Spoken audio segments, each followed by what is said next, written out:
Les damos la bienvenida al podcast 255 de Crónicas Goomba. Con ustedes Víctor Dalos, me encuentran en @GoombaVictor. Buenos días, tardes, noches, según nos escuchen. Y de este lado los saluda César Rivera, me encuentran en redes como @Flagstad. Un saludo para todos. El día de hoy, como estamos en un podcast múltiplo de 5, vamos a recordarles qué tenemos en nuestra página www.cronicasgoomba.com como reseñas retro. Y en la última mitad del podcast vamos a hablar de cómo fueron los resultados de las votaciones para seleccionar nuestros retos del 2025. Nos vamos a quedar escuchando de la banda sonora de Kurukurukurin la melodía que escuchamos en los escenarios versus.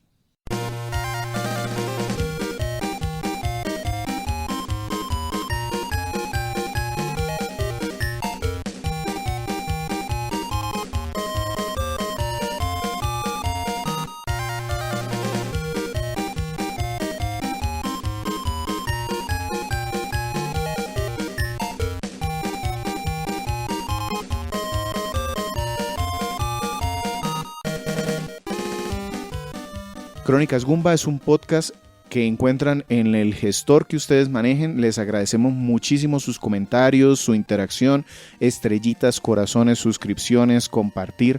Nos sirve un montón. Ya tenemos más de 10 años en esto y esperamos poder mantenerlo algún tiempo más. Y como les decíamos, empezamos hablando en este podcast de Bitácora de los juegos retro. Son reseñas escritas que encuentran en www.cronicasgoomba.com. Aquí les hablamos de las últimas 5 reseñas escritas y empiezo yo en esta ocasión. Precisamente de la banda sonora que acabaron de escuchar, Kurukurukurin. Este es un juego bastante desconocido. Ni tan desconocido. Yo lo recuerdo porque hizo parte de los lanzamientos de la Game Boy Advance. Yo le estaba haciendo mucho seguimiento a esa consola, que porque era como un Super Nintendo portátil y a mí el Super Nintendo me encantaba y pues ya tenía yo un poquito más de presupuesto. Entonces lo recuerdo en las listas, pero finalmente habían mejores opciones, entonces nunca le di una oportunidad. Claro, yo cuando digo que no era muy conocido es que no tengo en mente gente que lo hubiera comprado o jugado. Incluso yo lo probé, fue en una tarjetica de estas en donde podía descargar ROMs porque yo no lo encontré físico. Y al final pues con el lanzamiento en la tienda virtual de Switch pues me lo recordó y lo pude traer en esta ocasión. ¿De qué trata Kurukurukurin?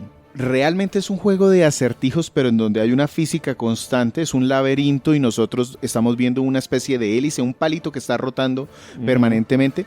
Esto tiene una historia, una explicación que en realidad es una aeronave que maneja ahí un patico y tiene que llegar del punto A al punto B soportando o surcando los obstáculos de la pantalla. Hay picos, hay energía, cosas así. Y hay unas zonas en donde debemos recargar los corazones si nos hemos golpeado contra los bordes de ese laberinto.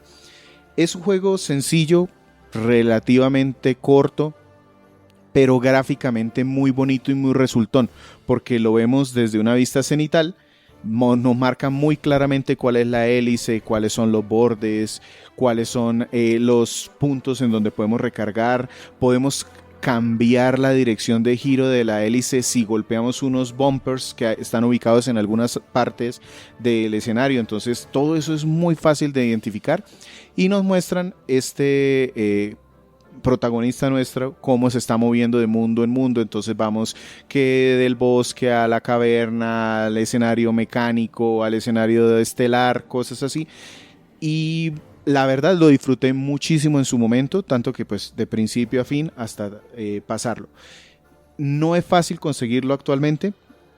La opción es ir a esa suscripción de Nintendo Switch Online, pero la Plus, la Elite, la Expansion Pack, ahí sí lo consiguen dentro del catálogo que hay para jugar y vale bastante la pena. Si tienen un ratico para probarlo y les gusta, seguro que lo terminan porque no es muy largo. Listo, el siguiente juego me correspondió a mí. Fue un clásico de la NES.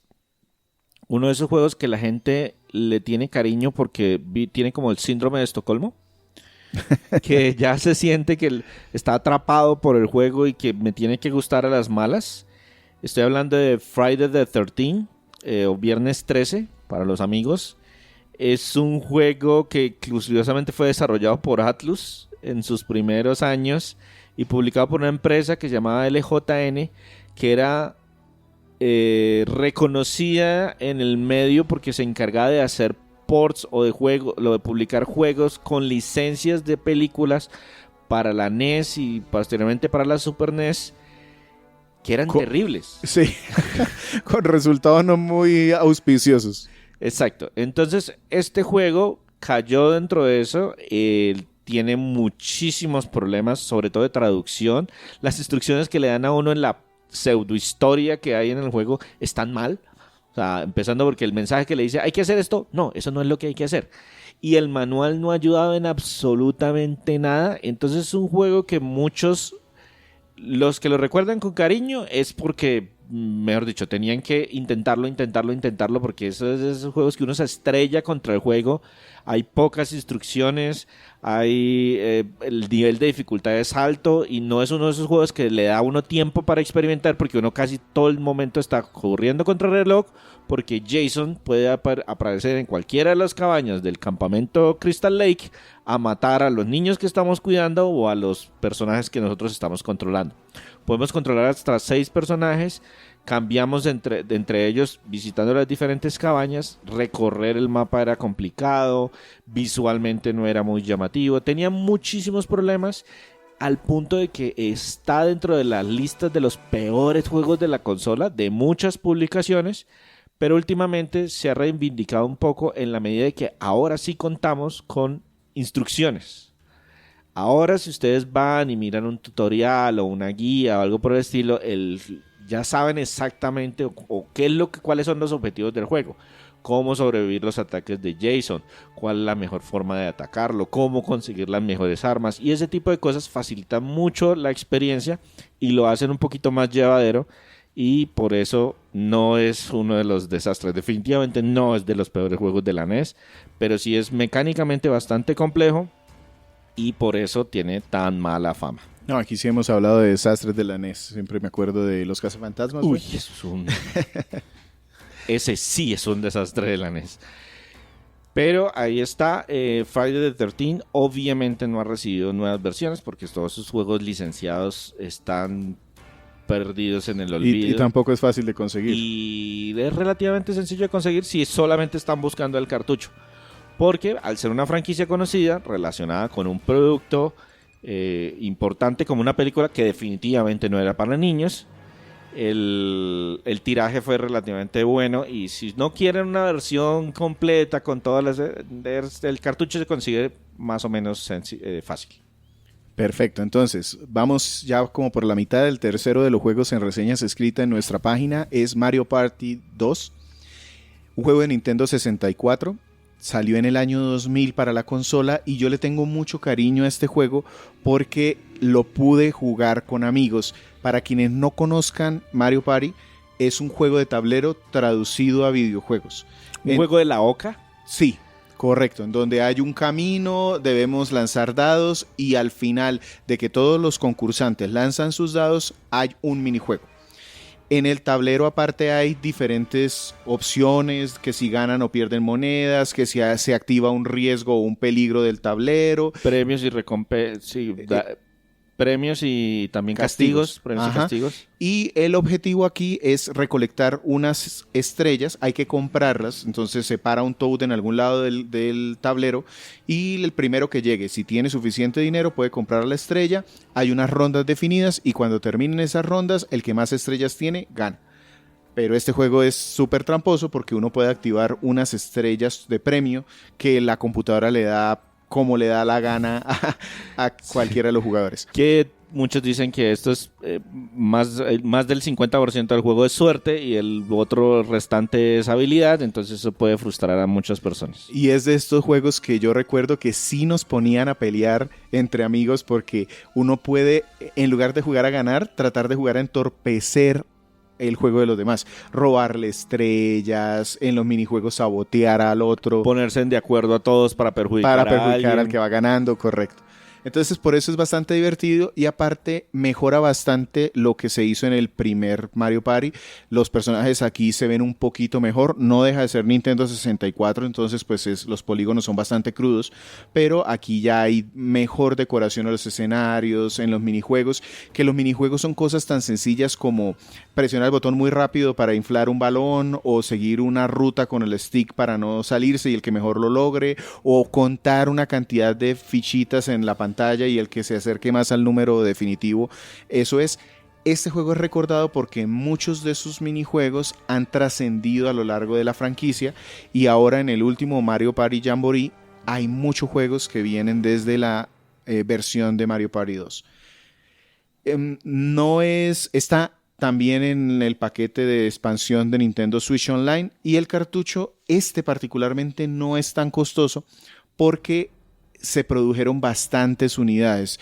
Estamos hablando del año 2000, entonces Nintendo 64 todavía estaba en el mercado, digamos que como en su punto... Con bastante fuerza, todavía no había llegado a la competencia. No había llegado todavía a la GameCube. Y en ese momento la PlayStation 2 todavía no había hecho su aparición en el mercado, entonces la generación anterior todavía se encontraba parcialmente vigente, por lo menos. Y la PlayStation 2 es tan poderosa que en el 2025 sigue vendiendo unidades. Entonces no la descarten. puede que lance un juego del año. Correcto. Entonces el tema es que ya el Mario Party 3, que también es un poquito mejor, como que fue puliéndose, a pesar de ser un poquito mejor, sí es mucho menos popular y aparte ya es carísimo el cartuchito, porque el cartucho también porque ya ahí tenía competencia de otras consolas. Listo, ese fue Mario Party 2. De nuevo, recuerden entrar ahí a poner algún comentario si ustedes lo jugaron y si perdieron amistades por ese juego. O dañaron controles. Eso sí, ese era de los juegos de dañar controles porque de por sí ya el stick del Nintendo 64 era bastante frágil y este juego exigía... darle vueltas y el truco era poner la palma de la mano sobre el stick y pelarse la palma de la mano con el... Tanto que después tuvieron que incluir en los booklets, en los manuales, que por favor no hicieran eso o que no lo movieran con la boca. No sé quién lo movía con la boca, pero aparecía en el manual. Listo. El siguiente juego me corresponde a mí. Es un título de lucha libre que se llama WWF WrestleMania X8. Es un título para la Nintendo GameCube que se lanzó en el 2002 y que lo terminé jugando por unas eventualidades del destino. Alguien me lo prestó y en ese momento no éramos muchos los que teníamos Nintendo GameCube y no éramos muchos tampoco los que teníamos juegos variados, entonces lo que hacíamos era intercambio de juegos. Se lo recibí prestado.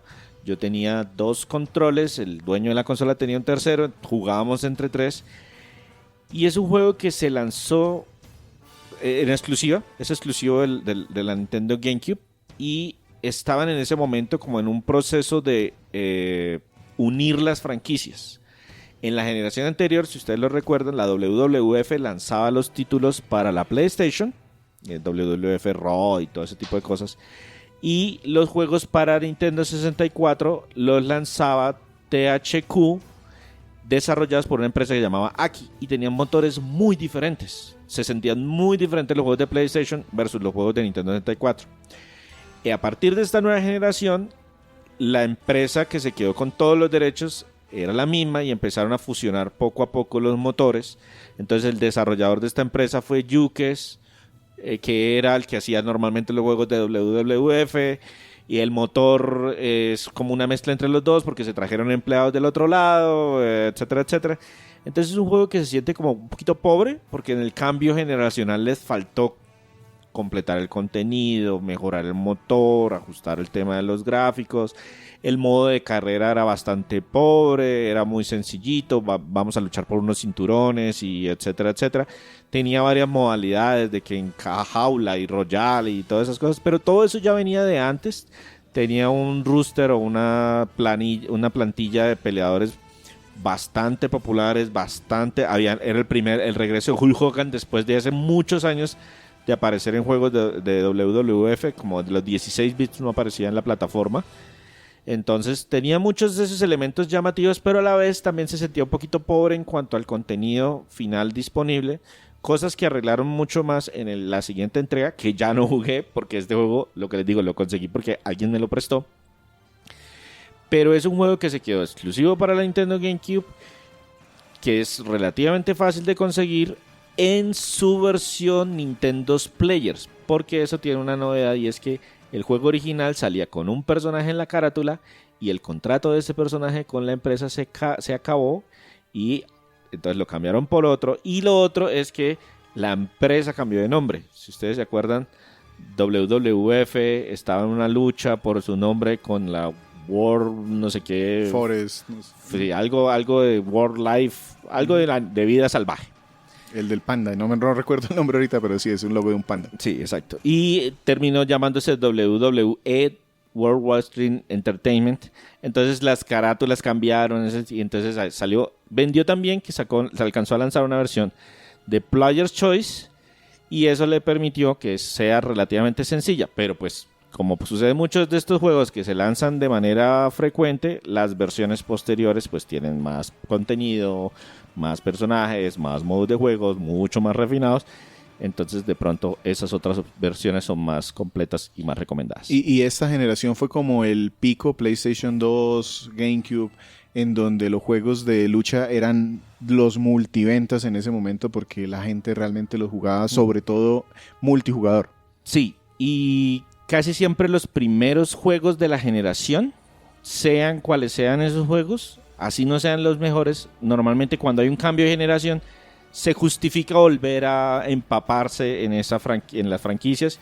Y entonces, hey, este año voy a comprar el juego de lucha libre que me va a durar por lo menos hasta la mitad de la generación. Entonces tienen muy buenas ventas esos lanzamientos iniciales. Bien, entonces cerramos nuestras reseñas escritas de este podcast 255 con un beat'em up. No pueden faltar en estas sesiones de Bitácora. En este caso es un juego que aprovecha la franquicia de Dungeons and Dragons, Calabozos y Dragones. Es la secuela de Dungeons and Dragons Tower of Doom, que ya tiene reseña escrita también, si la quieren ver. En esta ocasión el juego se llama Dungeons and Dragons Shadow over Mystara. Y yo desafortunadamente no lo pude jugar en las maquinitas como tal, como sí pude jugar el anterior. Este salió en 1996 y ya para esa época a mí no me dejaban ir a todos los arcades que había porque los más famosos se quedaron en zonas medio peligrosas. Eran bastante pesado el ambiente, al punto que empezaron a lanzar normas dentro del país para evitar que los menores de 14 años fueran a ese tipo de sitios. Correcto. Tenían muy mala fama y eran a veces bastante peligrosos. Sí, por supuesto. Pero este es mucho mejor que el Tower of Doom. Era mucho mejor empezando porque no teníamos 4 personajes sino 6 y los 2 que agregaron. Bueno, en el primer juego estaba el enano, la arquera elfa, el clérigo y el guerrero. Y aquí nos agregaron un mago como tal, que era espectacular como paraba la pantalla y lanzaba una ventisca o tormenta de fuego o sus misiles. Y también había una ladrona y esta ladrona tenía la facilidad de moverse rápidamente por el escenario y aparte abrir algunos cofres que los demás no podían abrir, obteniendo los mejores tesoros del juego. Es un beat'em up, como les decía, pero que tiene el twist que para acercarlo más a estos juegos de rol de lápiz y papel, lo que hacían es que los personajes iban aprendiendo habilidades, subiendo de nivel, más que aprendiendo habilidades era subiendo de nivel, sí, y ganando unos tesoros y unos equipos que mejoraban, aparte de sus estadísticas, de pronto les daban alguna habilidad pasiva por allí o alguna protección adicional. La historia... estamos en este mismo mundo de Mystara, donde se desarrolló Tower of Doom, y tenemos a una maga muy poderosa, una hechicera que quiere apropiarse de un reino, invadir un reino. Aquí ya vemos mucho más la interacción de los personajes con el reino. En algún momento llegan a ayudarnos estos soldados de ese reino y se ve épico el tema. Entonces me gustó mucho más. Yo lo pude jugar ya bastantes años después en una compilación que hubo. Yo personalmente lo jugué en Wii U. le metí muchísimas horas porque es muy entretenido. Lo que sí se nota es que era de esos juegos diseñados para exprimir al jugador. Sacarle monedas porque se moría uno relativamente fácil. Claro, había enemigos, jefes finales sobre todo, que tenían ataques de estos que eran un golpe y te mueres. Entonces, sí, yo creo que yo hubiese perdido mucho dinero si este juego lo hubiera probado en arcade. Afortunadamente ya lo jugué fue en la versión casera. Y en multijugador es súper divertido. Se nota que está muy diseñado para que se juegue con otras personas, porque si bien lo puedes pasar con un solo personaje, más ahora que puedes meter monedas infinitas, algunas clases son buenas contra algunos enemigos y otras contra otros. Entonces ese tema de tener más de un personaje balanceaba y hacía el juego un poco más tolerable para pasar. Un pequeño detalle nada más, que ese sí lo tengo muy presente, y es que el mago estaba roto y que tenía el problemita de que paraba la pantalla un segundito cuando lanzaba sus hechizos más poderosos. Entonces recuerdo haberme quejado porque, oiga, no lance tanto eso, porque le estaba parando el juego a todos los demás. Se congelaba la pantalla para ver la animación especial del mago. Pero de resto, yo alcanzo a recomendar este como uno de los mejores beat'em up que yo he jugado. De muchos otros muy buenos, este es de los de verdad recomendables. De esa época. De esa época, sí, correcto. Listo. Ahí terminamos entonces 5 juegos retro que pueden leer sus reseñas y nuestras impresiones en la página www.cronicasgumba.com. Los recordamos rápidamente: Kurukuru Kurin de la Game Boy Advance, Friday the 13th para la NES, Mario Party 2 para Nintendo 64, WWF WrestleMania X8 para Nintendo GameCube, y por último Dungeons and Dragons Shadow of Vermistara, que salió en arcade pero que encuentran actualmente en compilaciones en bastantes de las consolas digitales.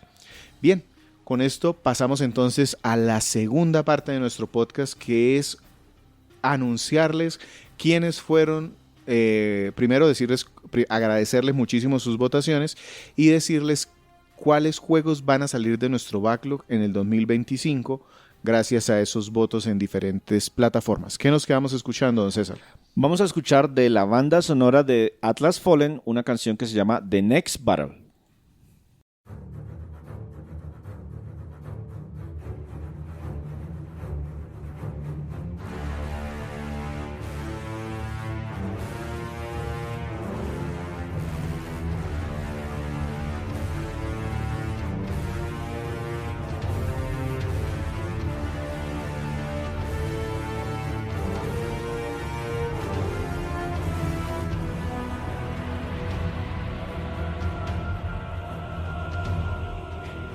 www.cronicasgumba.com. Esa es nuestra página, allí encuentran tanto estos podcasts, los pueden escuchar allí. Les agradecemos si pueden escucharlos en la página o si van a las diferentes plataformas. YouTube está tan abandonado. Acabamos de empezar. Yo le estoy haciendo fuerzas porque acabamos de empezar, no nos conocen casi nadie, ya nos trataron de clonar la página, ahorita les contamos Sí. más. Cierto. Incluso tenemos nuestra dirección de contacto tiene que ser un poquito variada. No es Crónicas Gumba, sino que es @crónicas_gumba, Sí. porque nos robaron esa primera, entonces tendríamos que ponerle otro nombre. Les agradecemos mucho si entran sobre todo a la página, ven allí, escuchan los podcasts, le dan a la publicidad, nos sirve muchísimo a nosotros. No tenemos ninguna otra ¿Fuente de ingresos? De hecho, no hay virtualmente una fuente de ingresos, porque completar 10 centavos, $10, $100 con la publicidad nada más de la página es bastante difícil. Entonces, de nuevo, nosotros a final del año y final del 2024. Siempre es los primeros 2 podcasts del año, normalmente, es decir, los 2 de enero, son podcasts que son un poquito más cortos porque estamos descansando, y lo que hacemos es que nos proponemos retos para el año. ¿Cómo es esa mecánica? Cada uno en este momento está buscando dentro de su backlog, dentro de su lista de pendientes, juegos que se quedaron por ahí. Y que quisiéramos jugar. Exacto. No en vano los compramos, pero de pronto ya se nos pasaron en el año correcto para hacer el podcast, o de pronto le jugamos la primera hora y nos tocó pasar a algo más reciente porque pues tenemos que preparar contenido para el podcast, o cualquier cantidad. Es decir, la vida sucede.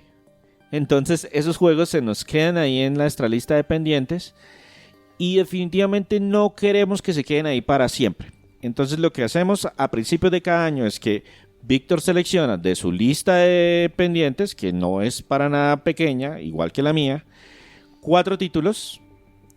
Esos 4 títulos los traemos al escarnio público, los describimos brevemente en esos primeros podcasts del año, en este caso fueron el 251, primera y segunda parte, y describimos de qué se tratan, por qué los compramos, qué tipo de juego es, por qué se quedaron por fuera de nuestra lista de juegos. Yo hago lo mismo en el siguiente episodio, 151, segunda parte, lo mismo, traigo 4 juegos. Y de esos les pedimos a ustedes que nos ayuden a elegir. ¿Para qué? Para que los que reciban una mayor recepción en nuestro público se conviertan finalmente en un compromiso de nosotros con ustedes para terminarlos y traerlos en un episodio de podcast. Y pues evidentemente tenemos que seleccionar los que el público desee. Entendemos que no pueden ganar todos y que van a ser solamente 2 de los 4, pero eso nos ayuda a que salgan del backlog y adicional a eso nos ayudan también a saber, venga, yo muchos de esos juegos los dejé por fuera porque no eran muy populares, pero de esos que no son tan populares ya sé por lo menos cuál es el más popular, a ver que le demos la oportunidad.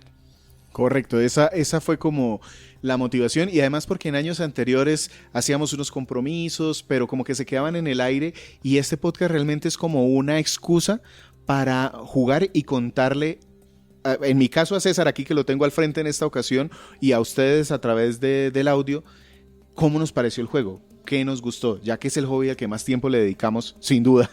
Entonces, por mucho. Sí, entonces pues que aparte nos permita explotar un poquito más ese gusto que tenemos por los videojuegos.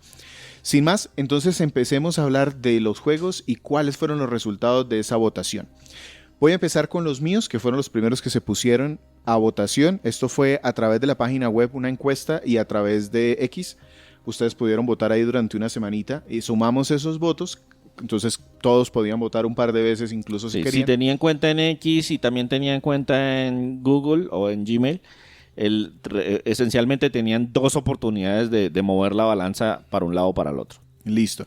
Y aquí entonces tenemos los 4 juegos. Yo voy a empezar a nombrarlos del que menos votos obtuvo hasta el que más votos sacó, porque ese que más votos sacó es el primero que vamos a jugar de los retos del 2025 de nuestro backlog. Entonces, el juego que en mi caso obtuvo menos votos fue Record. Obtuvo el 15% de los votos totales. Este es un juego que yo sabía que no iba a tener mucho reconocimiento porque es un exclusivo de la Xbox One en su momento, también salió en PC. Un juego que hizo el equipo que se encargó de Armature Studios, que se encargó de Metroid. Son ex empleados de Retro Studios que armaron un estudio aparte y que trabajaron en el juego original de Metroid Prime. Y con la guía de Keiji Inafune, el que alguna gente reconoce como el papá de Mega Man, quería traer como su visión 3D de lo que él quería con Mega Man 3D, el Mega Man Legends en su momento. Y se suponía que era como una inspiración, ¿cómo es que llaman estos juegos? Un sucesor espiritual de estos juegos de Mega Man en 3D. Desafortunadamente, pues tan poco querido como sus Mega Man Legends, pues está y quedó de último. Entonces muy probablemente nunca lo vaya a jugar en mi vida. Afortunadamente lo compré muy barato.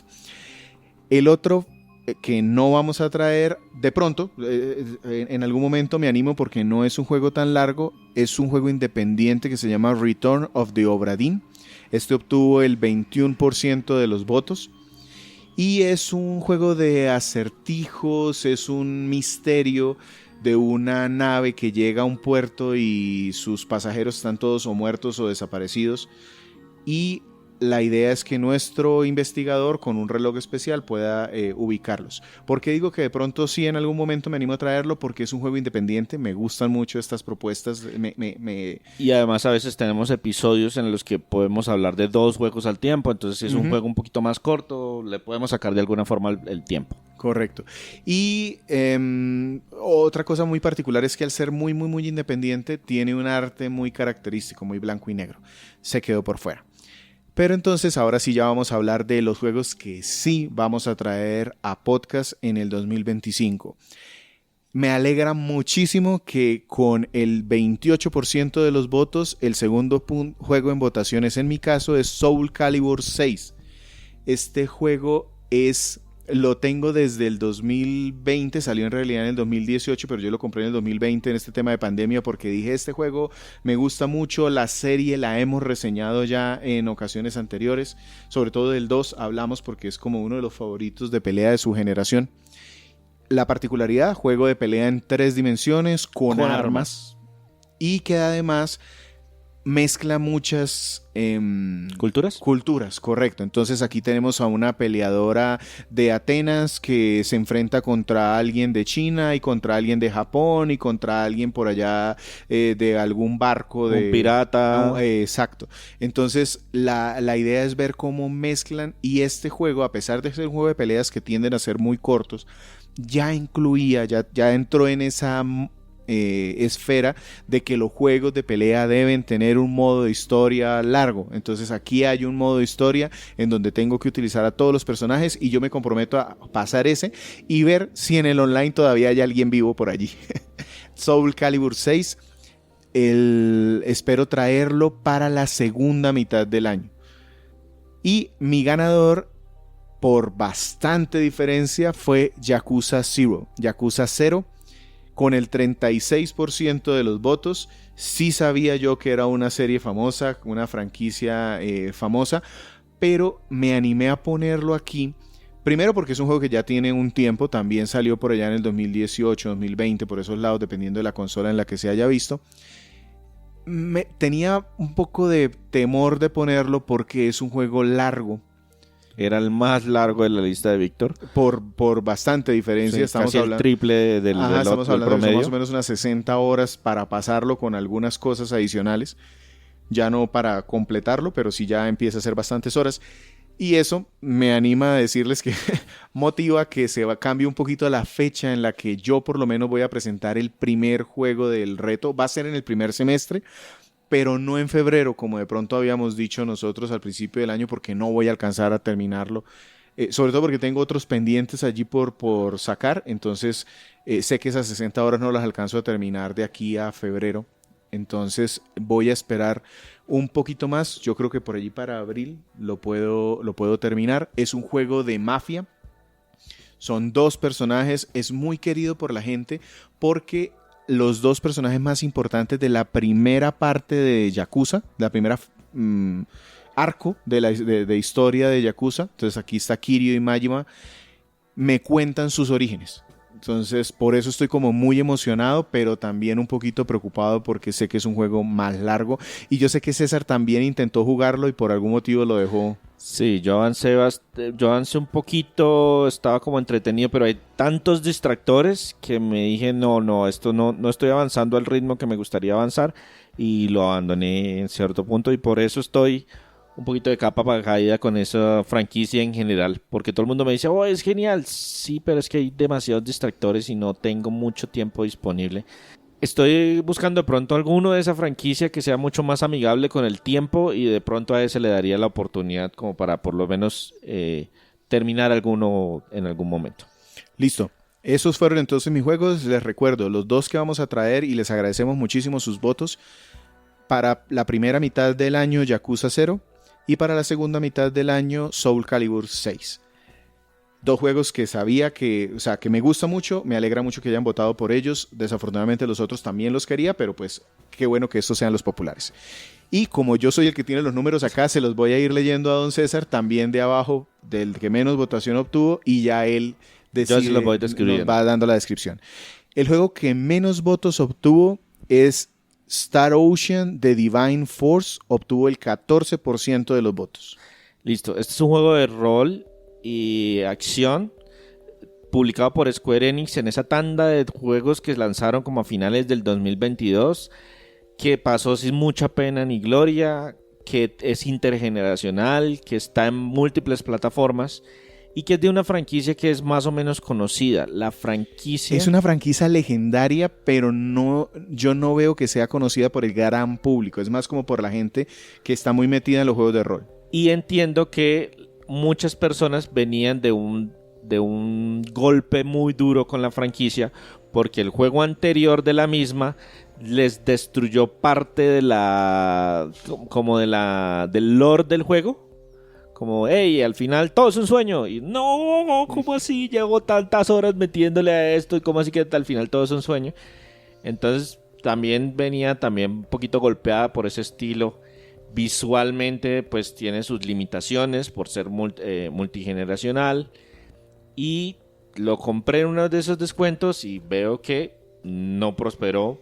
Igual yo estoy haciendo los esfuerzos para que no se me queden tantos juegos por fuera o sacar más cositas de mi backlog, pero no le vemos futuro a ese podcast. El segundo juego también marcadamente bajo estuvo Atlas Fallen con el 18% de los votos. Atlas Fallen es un juego de acción en tercera persona desarrollado por un estudio alemán de 13, del que ya había yo jugado varios juegos anteriores, los The Surge, la franquicia de The Surge, que son juegos más Souls-like, y también publicado por Focus Entertainment, que es otro publisher europeo, del cual creo que también hablamos, y por eso, por la muy buena experiencia con esos The Surge, me llamó mucho la atención desde el inicio ese Atlas Fallen. Sé que salió con algunos problemas, sé que de pronto no era llamativo, pero tampoco salió a precio completo, entonces lo agregué dentro de mi lista de deseos y en un impulso de estupidez, cuando me lo ofrecieron con otros juegos, le di la oportunidad, dije, venga para acá, y pues nunca lo alcancé a incluir en algún podcast cuando cumplió más o menos el año, que es cuando yo presento aproximadamente los juegos. Se me quedó por fuera y dije, bueno, vamos a ver si el público le tiene alguna recepción. Tuve algunos comentarios internos de algunas personas diciéndome, ay, sí, ese se ve llamativo, ¿por qué no lo jugamos? Y no sé qué, lo que me diga el público. Y el público ha hablado y Atlas Fallen no quedó para los podcasts del 2025 y lo veo complicado para saber cuándo le va a sacar el tiempo. Aquí hay sí, cuando dice que complicado para cuándo le va a sacar el tiempo, es que por lo menos yo con el Return of the Obra Dinn tengo de pronto opción de acomodarlo en algún lado y traerlo para un podcast de esos corticos, pero es que este Atlas Fallen no. No es tan cortico, ya estamos hablando más o menos de las 30, 40 horas, entonces es que es mucho más complicado buscarlo en espacio, sobre todo porque tenemos un cronograma bastante eficiente en cuanto a episodios de podcast para el resto del año. Y aquí viene una gran sorpresa que tuvimos en las votaciones de Don César, y es que por decimales, pero realmente quedaron empatados, pero por una razón en particular decidimos cuál de los dos juegos se va a presentar en el primero y en el segundo semestre. Entonces voy a hablar primero del que quedó y seleccionamos que se va a presentar en el segundo semestre del 2025 del backlog de Don César. Es Sea of Stars, que tiene el 34% de los votos. Cuéntanos un poquito de este juego y por qué quedó o decidimos dejarlo para el segundo semestre. Bueno, Sea of Stars es un juego de corte un poquito independiente, de un estudio que ya tenía un título exitoso a su haber, de Messenger, que también está inspirado en esos juegos viejos de los 16, de los 32 bits. Este también tiene muchas estéticas de ese estilo, mecánicas también de esa época, con las correspondientes mejoras de la época actual, de la modernidad, que lo hacen más llevadero, más fluido. Es un juego de rol muy llamativo. Y la razón por la que decidimos dejarlo para la segunda mitad del año es que se anunció que en primavera del 2025 se va a lanzar un contenido descargable gratuito. Y eso me permite que para la segunda mitad del año, cuando yo lo vaya a traer, pueda efectivamente jugar ese contenido descargable gratuito. Entonces, de los dos que quedaron en primer lugar, porque pues es un empate, es el más larguito y además de eso con un contenido descargable adicional que también lo pienso jugar para cuando lo reseñe en la segunda mitad del año. Perfecto, me gusta mucho que haya quedado visualmente y en su jugabilidad, me trae recuerdos de juegos como Chrono Trigger o cosas así que me gustan mucho y quería escuchar de él. Y el que vamos a sacar del backlog de Don César, lo va a sacar de su backlog, es High on Life, también con el 34% de los votos. Correcto. Este es un juego de disparos en primera persona con un humor bastante particular. Un tema muy llamativo es que las armas tienen personalidad y hablan. Fue creado por un estudio relativamente nuevo, pero con el apoyo de uno de los creadores de la serie de Rick and Morty, y eso le trajo bastante impulso en cuanto a su reconocimiento y también en cuanto a al elenco que pudo participar en el mismo, porque eso, pues, que un productor conocido meta que las ingrese manos. a los videojuegos con su humor, con su escritura. Exacto, atrae bastante talento porque lo quieren apoyar, así sea porque solamente porque lo conocen y quieren trabajar con él en algún proyecto. Le mencioné, es un juego de disparos en primera persona, no es muy largo. La versión física que yo conseguí, que se lanzó en Limited Run Games, incluye también el contenido descargable que se llama High on Knife. Entonces también si tengo la posibilidad lo voy a terminar también ese contenido descargable, que entiendo que no es muy extenso, y los estaré presentando próximamente en un podcast. La fecha no estamos muy seguros porque pues con este cambio que hicimos ya está instalado en mi consola, entonces en cualquier momento podría aparecer. Nosotros les vamos a estar avisando apenas esté disponible, pero va a ser antes del mes de abril. Perfecto, entonces con eso nos recuerda los 2 juegos que van a salir de su backlog. En la primera mitad del año voy a presentarles High on Life, y en la segunda mitad del año les voy a traer Sea of Stars. Perfecto.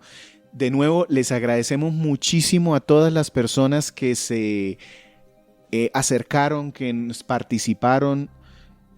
Al principio yo dije, no arranca, pero César me decía, estamos en enero, la gente está, pero ya después... Todavía no he terminado de publicar en redes sociales, deme un tiempito. Entonces, pues ahí estuvieron, no tantos votos como de pronto tuvimos en años anteriores, pero sí... Creo que estuvimos cerquita de la cantidad de votos del 2023. Muchísimas gracias a ustedes por votar, y aprovechando esa participación les queremos pedir otro favor adicional. Y es que en años anteriores nosotros decidimos, seguimos leyendo todos los comentarios que ustedes nos ponen, pero no los hemos publicado, no los hemos leído en los podcasts, porque a veces encontrábamos que no eran preguntas, eran solo comentarios como qué bien, gracias, sigan, o algún comentario allí que se salía de tono. Entonces por eso como que dejamos de leerlos mucho, pero queremos retomar el leer preguntas, sobre todo preguntas nos interesaría que nos pudieran dejar, y decidimos que el próximo podcast de Bitácora, el 260, lo vamos a dedicar exclusivamente a responder preguntas que nos hayan dejado en nuestra página web o en las entradas del podcast. Si pueden ir a YouTube y dejan una pregunta allí en el podcast de YouTube de este podcast, de este 255, las vamos a leer en el 260 después de que hablemos de los juegos retro. Correcto. Además de eso, en este episodio les queríamos hablar acerca de nuestros propósitos del 2025. Nuestros propósitos este año no van a ser como hicimos en años anteriores, que, ay, sí, voy a sacar más juegos. No, pues sí, ya cada uno va a jugar lo que tiene y lo que puede jugar. Pero adicional a eso nos hemos colocado algunas metas en cuanto a métricas, porque, como les mencionábamos previamente, ahora estamos en YouTube. Les contamos qué fue lo que nos pasó, curiosamente, y es que Google tenía una plataforma exclusiva de podcast que se llamaba Google Podcast. Esta plataforma, Google decidió eliminarla hace relativamente poco, más o menos a mediados del año 2024, e integrarla con YouTube. Hay un espacio que se llama YouTube Podcast. Exactamente. Y eso implica que automáticamente nosotros quedamos participando directamente en YouTube. Entonces ahora tenemos nuestra página de YouTube. Nuestro handle es Crónicas-de-piso Goomba, porque, y ahí viene la segunda historia, ya no está disponible el original, el sin el guión de piso. Y pues acabamos de empezar. Y no está disponible porque apenas se montó el nuestro, alguien nos montó un canal paralelo, robándose la imagen. el tema que era de videojuegos, salió un día con 3 videos, uno de esos robados de otros lados también. De otros lados también, con el logo de nuestra página. Entonces, nos tocó denunciarlo y pues ya se eliminó ese canal fantasma, ese canal pirata, pero pues el handle queda reservado por una cierta cantidad de tiempo, entonces no podemos hacer la reclamación de ese handle. Y pues una de las metas que quiero alcanzar o que nos gustaría tener en este 2025 es una cierta cantidad de suscriptores, y porque para poder, eso se llama monetizar en esa plataforma, se requiere, tienen unas métricas bastante puntuales, son bastante claras. Entonces vamos a empezar suave, vamos a buscar 100 suscriptores en nuestra página de Crónicas Goomba en YouTube. Nos pueden encontrar así como Crónicas Goomba. Estamos poco a poco ajustándola. Ya empezamos a crear algunas listas de reproducción para que nos dejen allá de fondo y pongan play y suenen una detrás de otra. Obviamente, como no estamos monetizando, no hay comerciales. Y hay un montón de episodios porque al hacerle la migración de Google Podcast a YouTube, estamos disponibles con más de 150 videos y los nuevos episodios se están publicando allá directamente. Es solo el audio, pónganle play y cambien la ventana y nos escuchan en un segundo plano mientras hacen sus actividades normales, pero de verdad nos ayuda un montón si se suscriben y si escuchan algunos de los episodios que tenemos ahí publicados. Y lo mismo, todas las semanas vamos a estar publicando también automáticamente allá en YouTube.